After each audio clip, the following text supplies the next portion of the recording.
So I had a pretty nice little conversation with myself about a few different thoughts and ideas. Oh wow, somebody hit the gate over there. Wow, somebody really must not have been paying attention. Um, but yeah, had a interesting conversation about myself about a few different things. And I guess the overall thought for the night has just been about the idea of your true self. You know, who I am truly, who you are truly, who we all are truly. And I'm just getting into this back and forth about, how does one bring about their true self? How do you discover your true self? And, long ago I had this thought in my mind, this question of, as I get older, as time goes on, we truly believe that we are, or at least for myself, I should speak for myself. I think that I'm changing, that I'm maturing, that I'm different, that I have become and that I am becoming a different person. But when I look at the big, broad picture of things, in reality, I'm becoming an even greater, more denser, more pure version of who I've always been. So, how can I look at myself in one hand and say I'm changing, I'm different, but also be able to sit and acknowledge that I'm actually just more me than I've ever been? It's very interesting. And perhaps that is really the experience that we all kind of share growing and maturing and experiencing, is that we slowly either get closer or in some instances probably farther from who we truly are. And who we truly are gets buried and kind of covered over a lot of layers. We're all ogres. We're all like onions. We all have layers. And who we are on default is this layered being that has been influenced by culture, by society, by social mechanisms to walk, talk, think, act, and be a certain way. Um, and it's funny because that layered you, or I should say for me, the layered version of me is very much in conflict with what I'm starting to understand is the true version of me, or what has always been me. Um, you know, and for instance, the layered version of me feels like I very much want experiences, like I want friends, I want social outings, I want to go out and do things, I want a relationship, I want a girlfriend. Um, that's what the layered part of me is, and furthermore, I want items, I want clothes, I want just whatever I can do, whatever I can get, whatever I can spend money on. I feel like that's what the layered version of me very much wants. But then I look at the true version, and what I'm starting to understand is the truth about myself. And I'm a very antisocial person. And I've understood this. I've always been kind of antisocial. Not to say that I never interact with people or that I can't be social. I can definitely be social. I can definitely talk to people, to a group. I can definitely be in a scene. But I'm very much leaning towards being antisocial or being apart from socialness. And as I kind of find myself in this isolation, having been being out here, it's almost been a year. Um, I'm finding that aspect of myself is becoming so much more and more noticeable, so much more and more potent, so much more and more my go-to. Um, the layered version of me is thinking, oh, it's the weekend, I want to go out and do something. Let me think about going to a bar. Let me go here. And when I first moved out here, I was doing that. I was going to a nice little brewery, and I'd sit and I'd have food and they'd have music playing and it'd be nice. But now more time has gone by and I just realized it's getting too personal there for my liking. It's getting too social there for my liking. Lately I've just been finding myself so much more drawn to just being by myself, not going out, not trying to be social, not trying to pretend like I want to go and do something and try to talk to people and try to make friends. I really just want to be left alone. I don't want to talk. I don't want to I don't want to conversate with anybody. I don't want anybody to know anything about me, and I don't really want to know anything about anybody else. I have been enjoying so much just being by myself in my space, honestly playing Street Fighter. I've been going ham on Street Fighter lately. But just getting into whatever it is that I get into. So it's like already the layered me is at conflict with the true me, because the true me wants isolation. The true me wants quietness. The true me wants only myself. The layered me wants social interaction. The layered me wants a group of friends. The layered me wants to go out somewhere and to be in public. The layered me wants to go clothes shopping and to change my wardrobe, but the true me that really doesn't care about what I got on. I just need something to go to work, you know? The layered me wants a relationship and wants the layered me wants, yeah, a relationship. The layered me wants a girlfriend. The true me, yes, the true me does want love.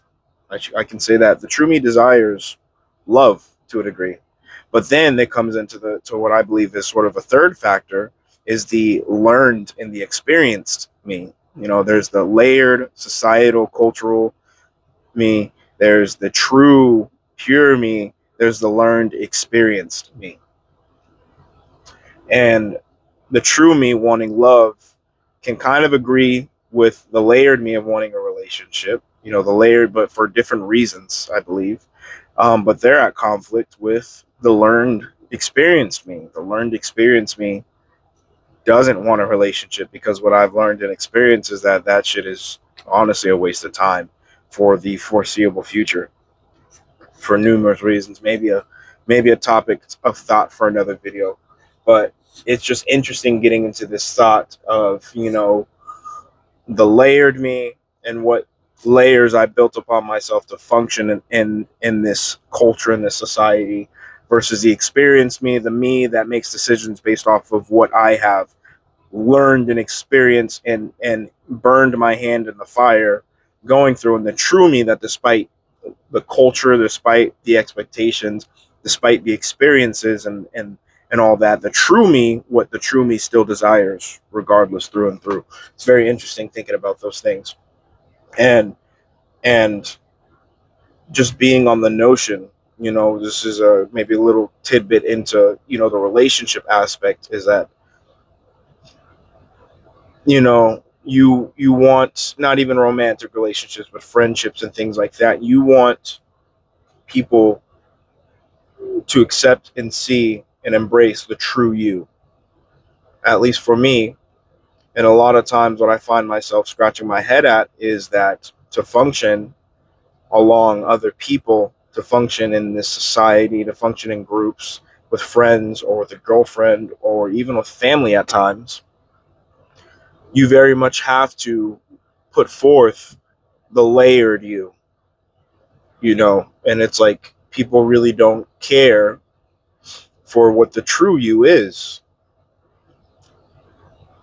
Maybe I mean to say that I feel like people don't care for what the true me is, for what my true self is. And I found it difficult being able to really come out of situations and look back and say, you know, they really embraced what it is I truly put forward.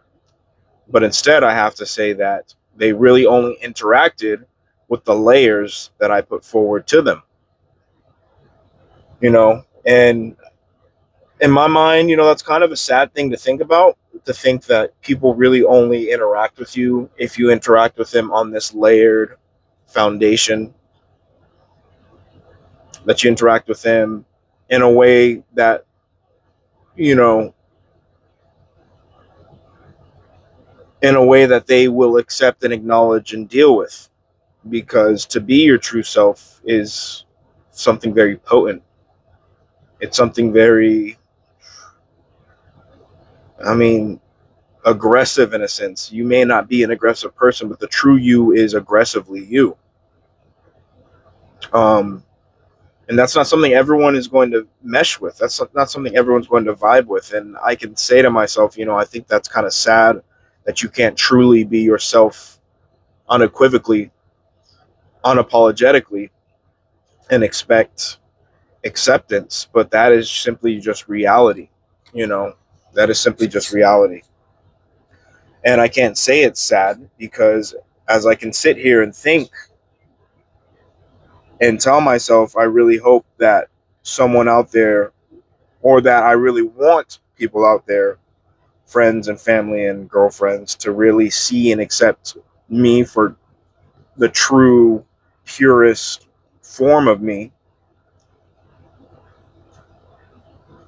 Um, can I realistically say that I accept others and look and view others for the true, pure forms of themselves? Am I also subject to the idea of interacting with people so long as they are putting forth their layered self, right?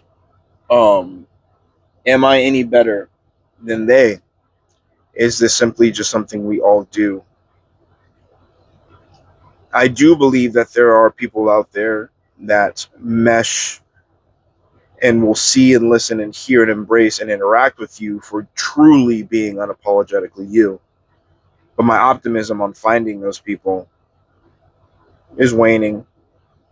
My optimism on finding a romantic relationship like that is basically non-existent at this point.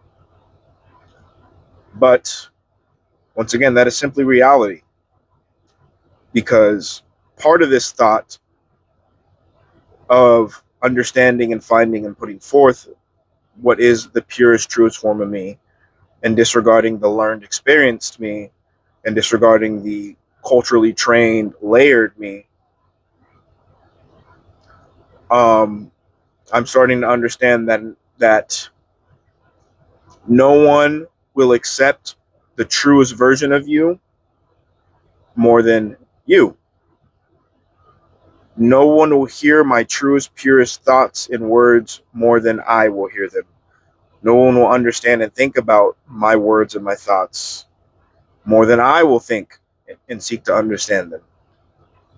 No one will feel and resonate with my feelings and my true feelings more than I will. So to have this expectation of others when logically they're in the same boat where they have to hear themselves more, and only they can hear themselves as much as they want. Only they can understand themselves as much as they want. Only they will be there for themselves as much as they want.